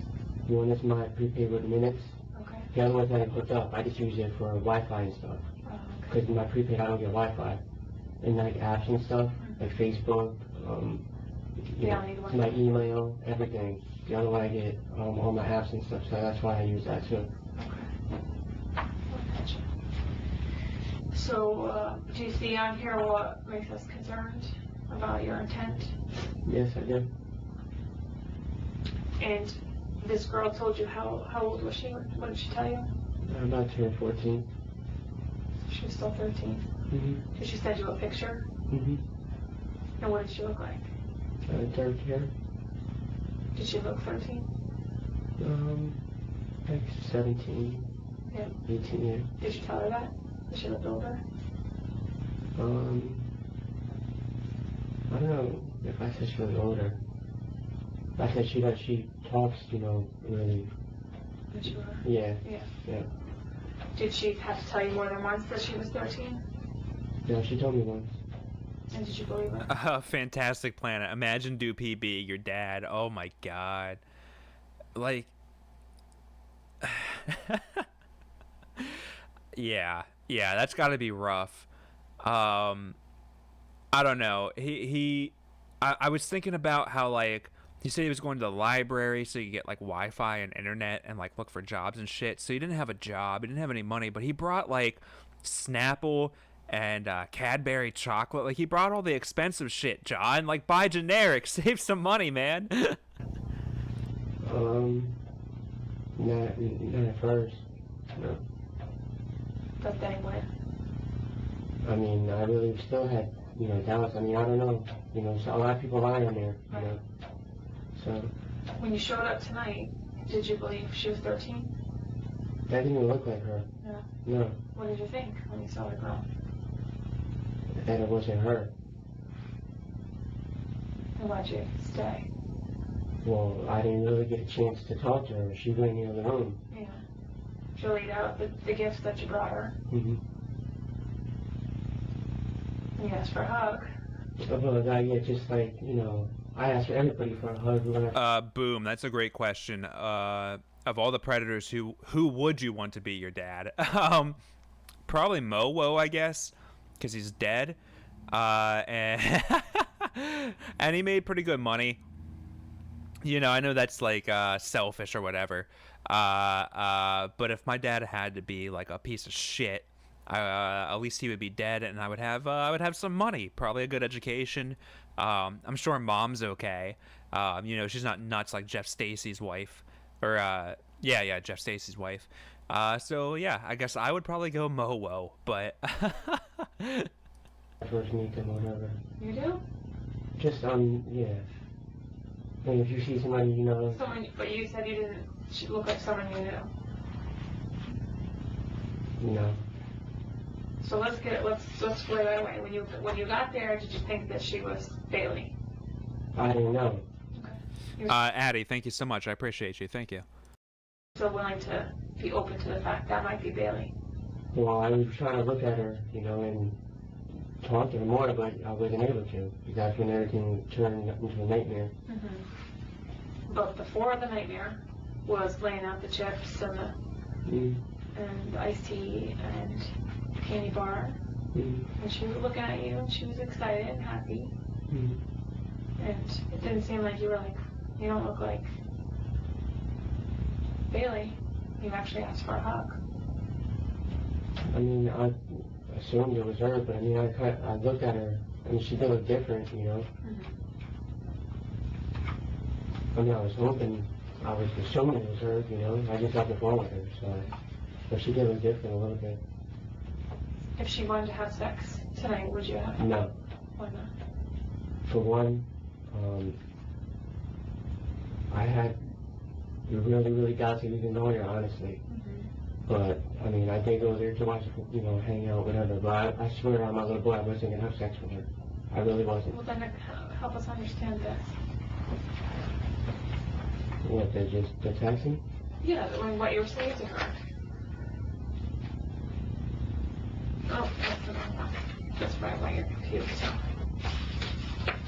Let's go to the party. Humidifier, welcome, Mario, welcome. Not Mowo, you'd be stuck with the genetics. I'd rather be broke. Well, I was kind of saying that when we were watching the second episode of TCAP, like with that one bald guy. If you work a respectable job, you make pretty good money, you can live a pretty good life. You could definitely find, you know, a boyfriend, girlfriend, husband, wife, whatever you want. You can live in a nice neighborhood, a nice house. It's just how it kind of works, especially in America. I would be bald. You know, he's tall and dreamy. Those aren't terrible genetics. But I don't know. I'd rather be that than like I don't even know, Walter Bapp's child. Like, I don't know what, to have a thick mustache. Who wants to? And what? Nothing. A pedophile dad and a great mustache. Who cares? About you wanting to feel, you want her to feel you inside her. I mean, I know what that means to me. Yeah, I know. I should never say no stupid shit like that.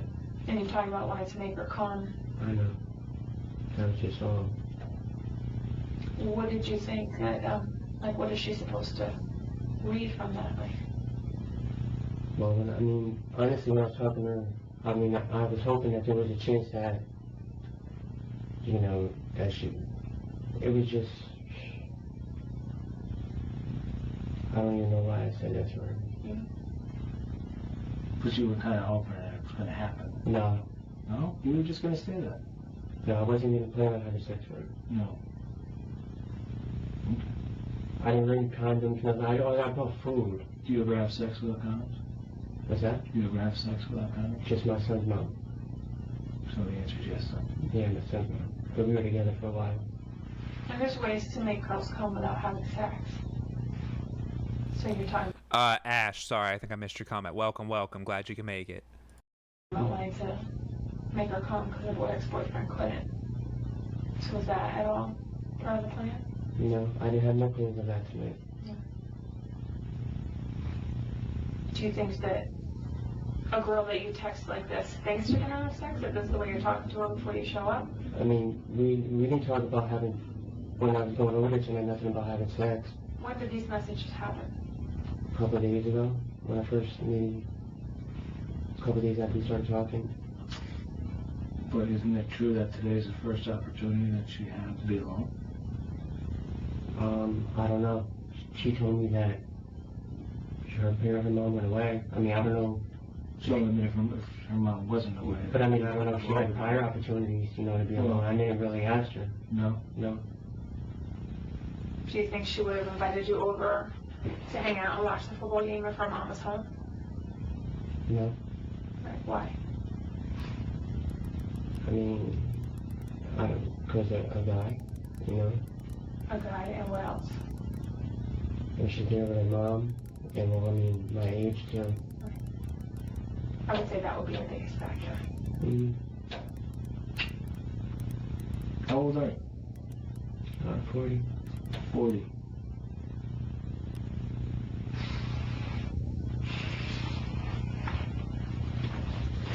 And how old did you tell her you were? 30. Did you tell her that in there? Yeah, I lied about my age because I didn't know if she was lying about hers.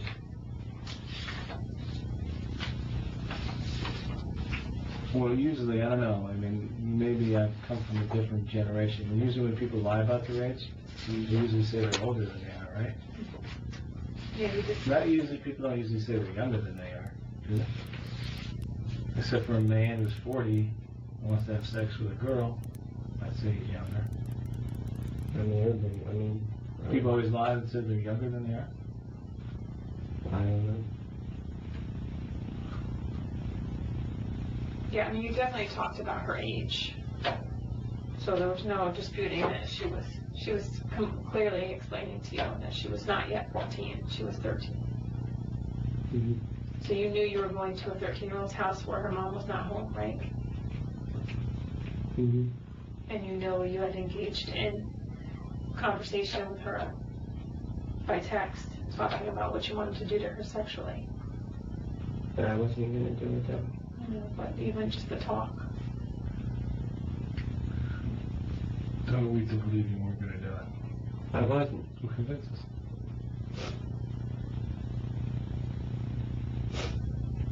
I swear I was just going over there to have some food where I lost the game. Do you see something wrong with just that part, though? What if she was just 13 and wanted to just hang out? What if she was just all over you? And there's no parents there, and you could have spent the whole night there. I mean, isn't that dangerous for you? What did you tell your sister you were doing? Because I doubt if you told her you were meeting a 13-year-old girl. Yeah, I just said I was going to hang out with a girl. And she drove you from Norwalk to Fairfield? Mm-hmm. And then what did you tell her about getting a ride home?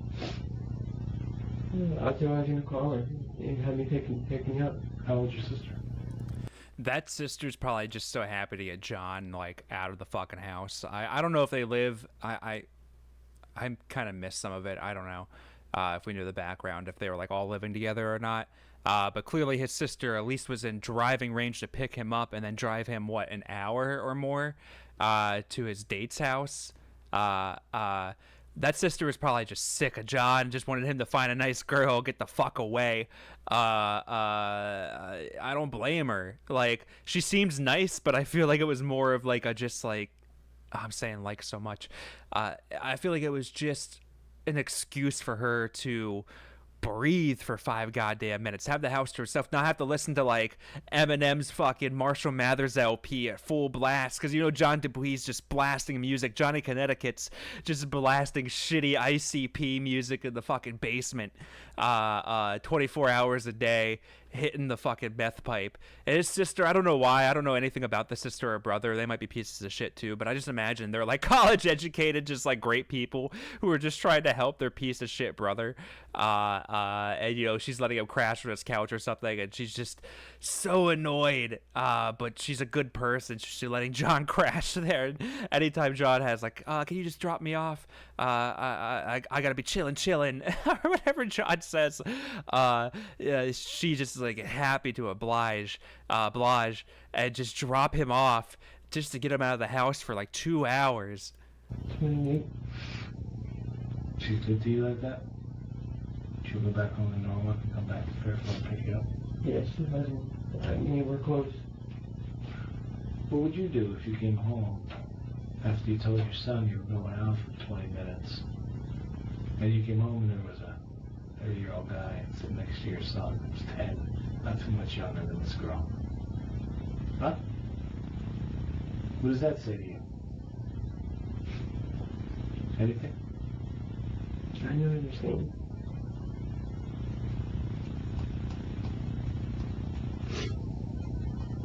What would you believe that guy to be doing?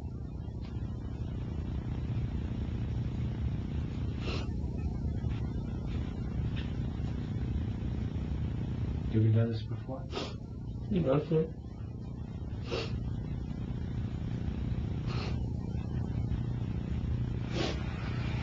I never met no girl anywhere. No? No, never. Have you tried and it just hasn't happened? Nope. No. So what's going on in your life that you reached out for someone now? I mean, I just hit it off with her and just, I mean, I don't know.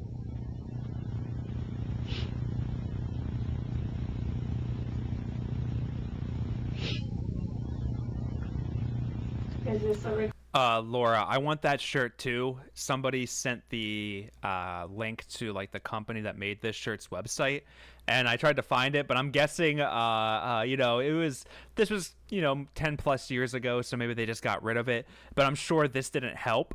But it's not on their website anymore, so I'm gonna have to try to scour. I didn't look too hard, but I also want this shirt. Oh my God. Okay, 87. I'm just gonna call you 87 because there's a lot of letters in your name. Welcome. I'm glad you could make it. He's acting like an 8-year-old in trouble with his teacher. I hate this interrogation. Yeah. He just turns into like little baby boy mode, which is why like this interrogation is not that exciting to me, because like he tells you a little bit and then he just whimpers the rest of the time. That's why they have, you can't see it, but there's a second roll of toilet paper just right off screen there because they know this guy's gonna be a crier. recurring problem for you, reaching out to younger girls? No. Nope, not at all, I swear. Did you know what was wrong? Yeah, I know you're wrong. Well, that's a start. You on probation? No, sir. Is your case in all completed? No. It's still going through court? Yeah.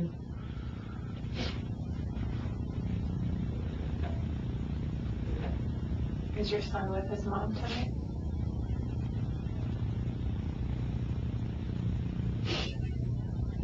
Please help me. Well, how can we help you?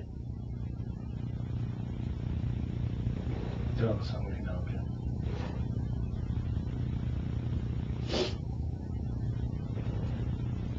Did you go to counseling?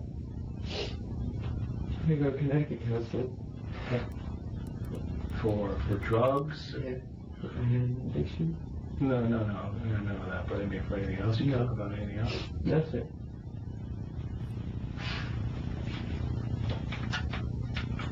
Do you think you need to talk about anything else, though? Or this was just a one-time thing, it's never going to happen again? No, I want to talk to a counselor. John. I mean, if you would have said it was a one-time thing, we all would have known you were lying. But he said, do you want to talk to a counselor? Do you think this might be like, a problem you have? Or could it have been like a one-time thing? You just made a mistake, buddy. No, I want to talk to a counselor. That's somehow you answered. I mean, that's correct. You do. You should. For a multitude of reasons. You have a lot of issues. But he tried to give you an out almost, and you still didn't take it, John. Johnny, Connecticut.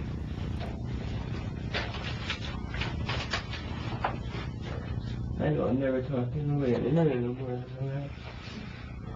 That's not bad, yeah. What other sites do you talk to strangers on?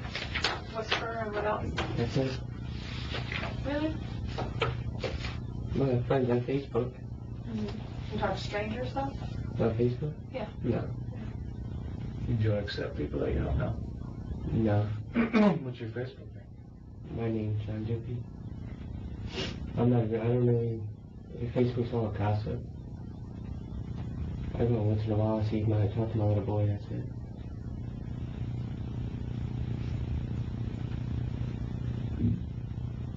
You ever looked at child pornography? What's it? You ever looked at any child porn? No.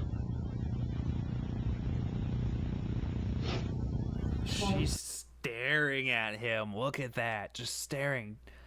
She's making like crazy eye contact right now. She does not care about this whimpering man-child at all. Laura, you found one. Link it. Where'd you find it? I'll take it in blue, navy blue, I guess. I want the original, but I'll take what I can get. If we were looking at your phones, are we going to find stuff on there? Maybe saved pictures of young girls or boys or anything? Nope. There's nothing on there. I never looked at anything. I swear to God. So what's going on in your life if this happened now? I mean, I've been single, lonely. I hit it off with her. And that was it. I've been single for... So to just kind of recap, you're saying you're lonely, you got along with her, you guys really hit it off. So you, a 40-year-old man, were going over to a 13-year-old girl's house with no parents there to just hang out and watch football. Yes, I was. But there's something majorly wrong with that. Do you see that? Yeah, Like, yes, I did. dangerous. Dangerous for the little girl. Is it ever okay for a 40-year-old stranger to be allowed into a 13-year-old little girl's house with no one else home? What would you think if you heard about that on the news? Like, oh my God, this 13-year-old girl let in a 40-year-old stranger into her house to hang out. Would you consider that dangerous? Addie, I think the company that makes this shirt is literally called Nine, like Nine. Somebody in one of the streams gave me a link, and I went to the website, and they don't have anything like this anymore. But I think the company is literally called Nine. I know what you're saying. Yeah. But then we throw on the fact that you're telling her that you're going to make her come, and you want to feel on the inside of her. You throw that on top of that really wrong situation of just going to hang out with her. I think you got to kind of come to terms with that.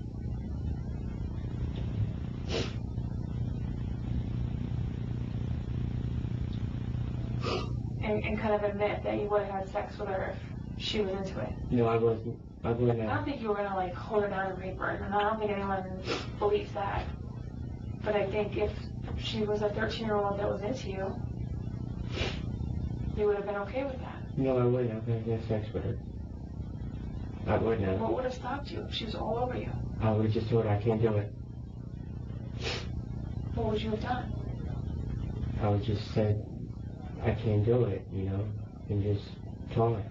What if she was like, well, then why do you say those things to me by text? That's why you're here. That's why she wanted you to come over. I would have just gone around it. I wouldn't have did it. I was not going to have sex with that girl.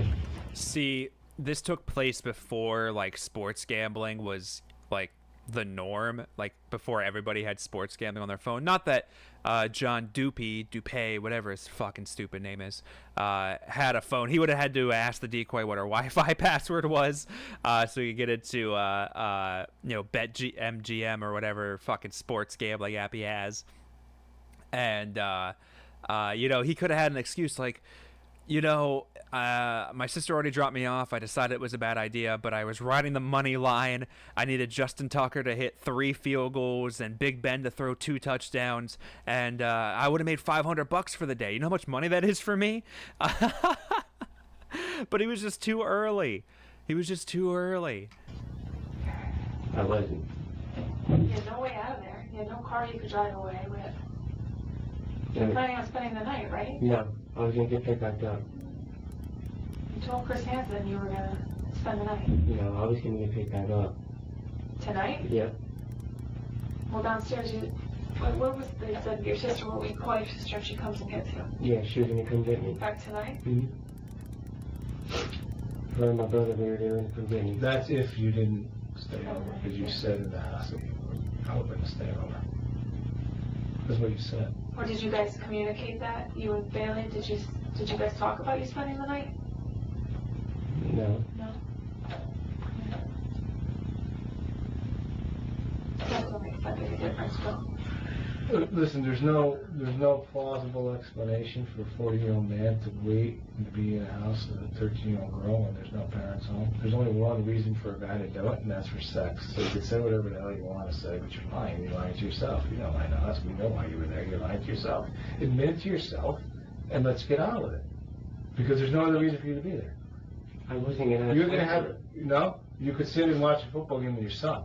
I think...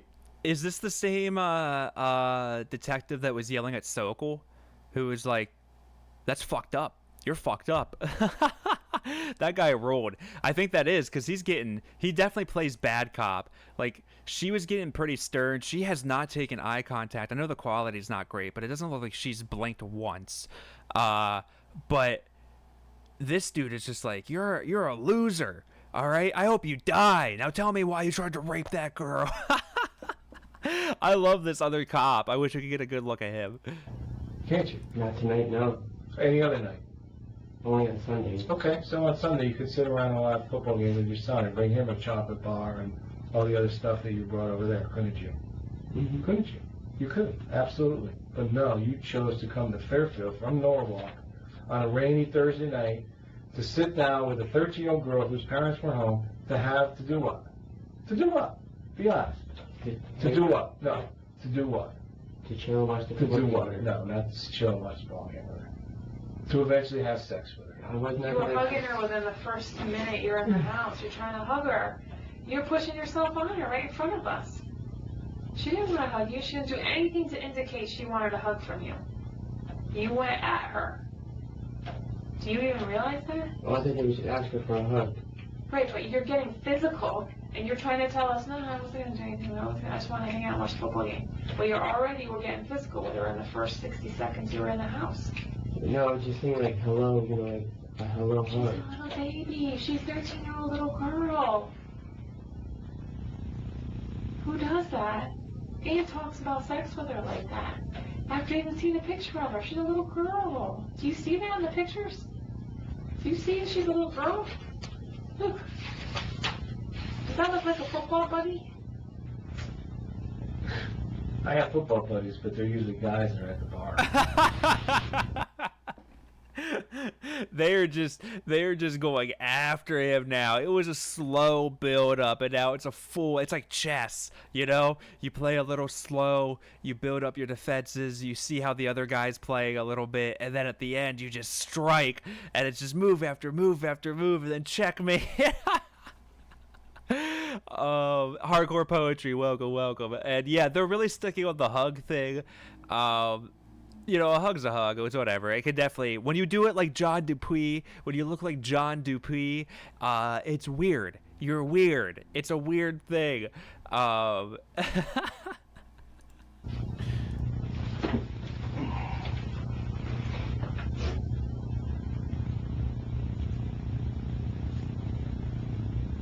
John, listen. You need to admit things that you did to yourself and to us so that you can get on with your life. By sitting here and bullshitting us, which we're not believing, obviously, that you're there to watch a football game is crap.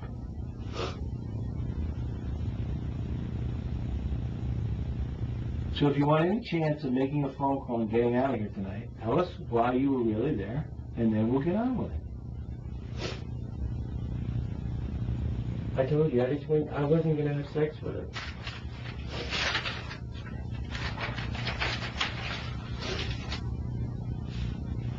So you were lying in the text messages?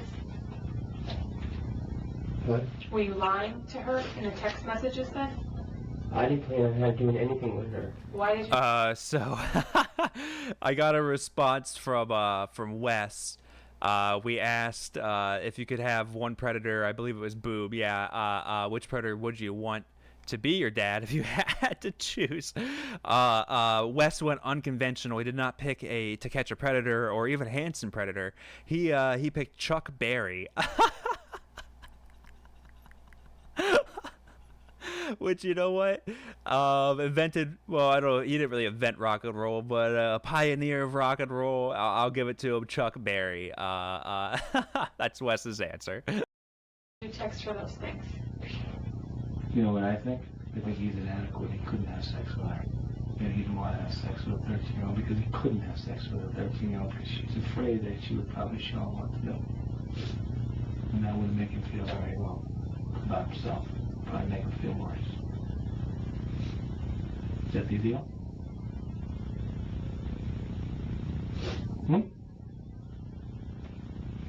I wasn't going to have sex with her. I don't even know why I said those things. Well, you got yourself in a bad situation, and the only way I can figure out is that you're going to get any kind of, like, funneling toward help versus being hammered, is if you can take responsibility for why you were there and admit you have a problem. And then people can start helping.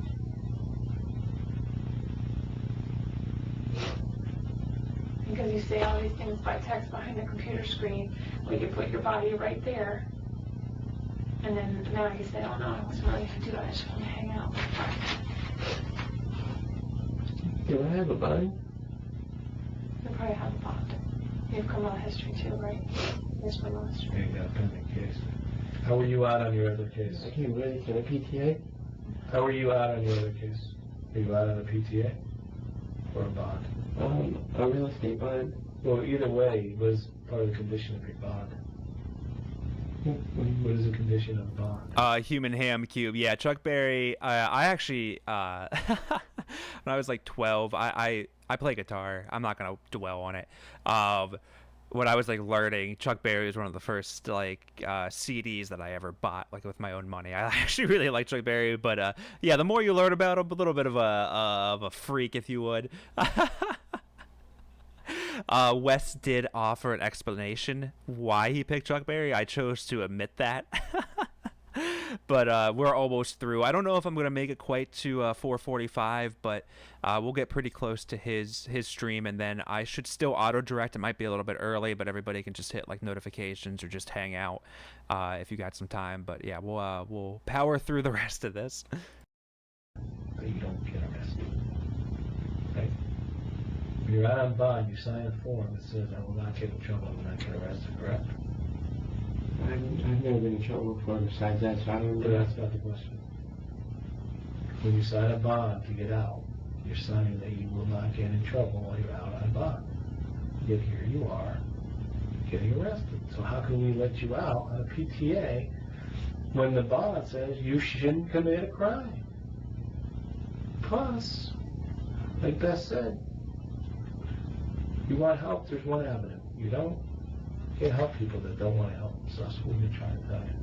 If you want to help yourself, we'll get you the help. We'll write it in a report, and when it goes to court, they can get you the help. If not, drug cases, this case, North Avenue is in your future. Is it going to be counseling or North Avenue? You decide. What's my bond? We'll decide that ourselves, won't we? What would you like your bond to be? Whose real estate bond is that? Your sister? Yeah, Mom. Mom in Norwalk? Mm-hmm. Well, what was it?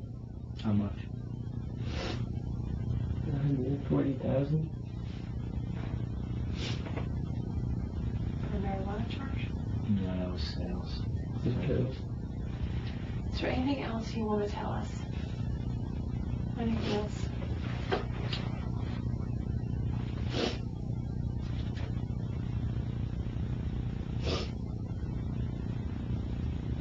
What does your tattoo say?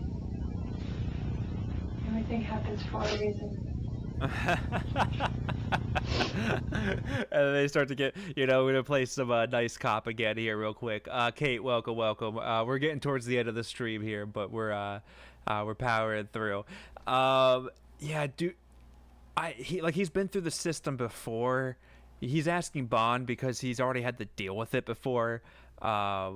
His sister, it sounds like, put her house up to get him out. I mean, he just knows how fucked he is, and yeah, the only people looking out for him fucking died while he's in jail. So I don't know. Like I said, we saw that footage of him at court that Joey uploaded, and he's looking better. I'm sure getting just off of meth and getting clean's helping, but I'm just what he's gone through. You gotta you either straighten out or he's gonna die. You know what I mean? This dude's either gonna overdose, and it's I laugh, but it's not funny. It's how it is. This dude's life, a lot of stronger people would go through that. Not necessarily the jail stuff, but his siblings dying, his siblings that he relied on, dying, and they would crumble. And then you have this man who's already, has addiction issues, has been to jail, he was homeless, he has his own issues. A lesser man would crumble. So not that I wish anything good on these fucking losers, these pedophiles, but there's only really one way to go, John. You're kind of at rock bottom. It's just interesting to see. I don't know. Some of these predators can turn around their lives and be, productive members of society. It doesn't mean you have to like them, and you can still ridicule them, and that's very fair. But I don't know. Just something to think about with 3 minutes left while he whimpers. Tell us what this reason is.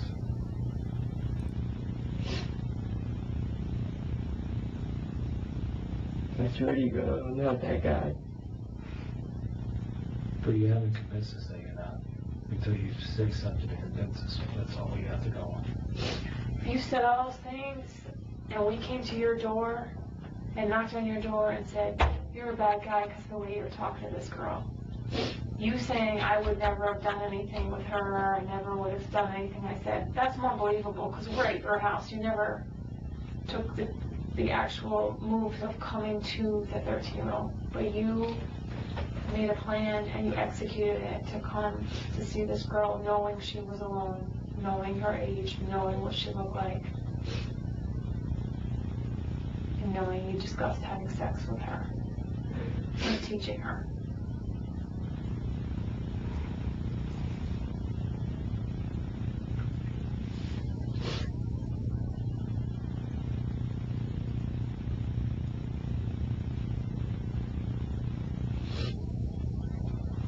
Anything else you want to know, John?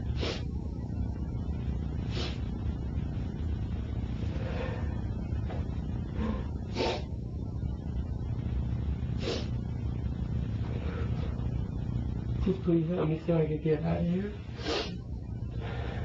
And now my mom and my son want me to find out about them.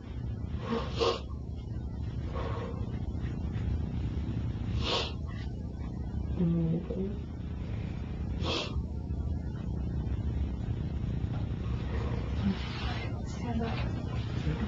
Stand up and turn around. And behind your back.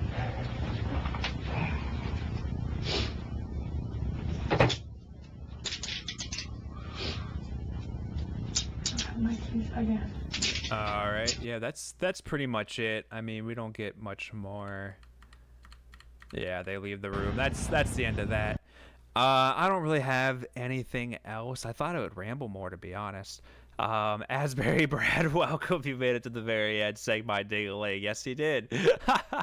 It's one of my favorite Simpsons bits too. But yeah, that's all I got. I'm gonna turn the end screen on, play a little bit of music, hang out and chat here for a minute or two. But stay in chat. Don't just leave. When I end the stream, it should redirect everybody to Wes's premiere. We're gonna be a little early, so if you get there and have shit to do, just hit that like notification button or whatever, or just hang out and chat, talk about Piss Hansen or something. But yeah, that's all I got here. Like I said, just bear with my music for like 2 minutes so I can hang out and chat, catch up with everybody, and then I'll end the stream and we'll go over and bug Wes. But thanks for hanging out, guys. I appreciate all you guys for hanging out.